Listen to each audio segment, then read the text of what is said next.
In today's video, I'm going to teach you how to crop and straighten photos in Photoshop. We'll begin right after you've opened your image, so you can follow along in real time. First, choose the Crop tool from the Tools panel. You can also press the C key to get there quickly. The moment you select it, a crop boundary appears around your photo, along with an overlay grid to help with composition. Think of this boundary as a flexible frame that you can reshape to highlight exactly what matters in your shot.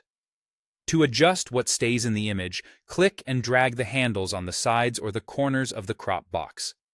Corner handles change both width and height together, which is great for major reframing. Side handles fine-tune one dimension at a time, perfect for trimming just a little off an edge. Use slow, deliberate movements so you don't clip important details by accident. If your subject isn't perfectly centered in the portion you're keeping, click inside the crop box and drag to reposition the photo within that frame. This is a simple way to improve composition. Try placing key elements along the grid lines or at their intersections to create a stronger, more balanced image. Next, look at the Options bar at the top of the screen to choose an aspect ratio. You can stick with the original ratio to preserve the camera's proportions, pick square 1.1 for profiles or thumbnails, or select 16.9 for a widescreen look. If you want complete freedom, leave it set to a free or unconstrained crop and shape the box however you like. The aspect ratio you choose controls the overall shape of your final image, so consider how and where you plan to use it.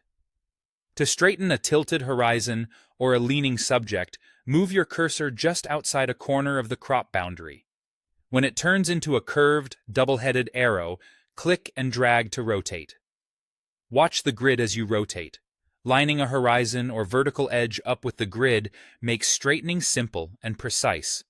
Small rotations often make the biggest difference, so go slowly until the image looks level. Take a moment to check your edges and make sure nothing essential is accidentally cut off. When everything looks right, you've successfully used the Crop tool to refine framing, improve composition, and correct a crooked shot.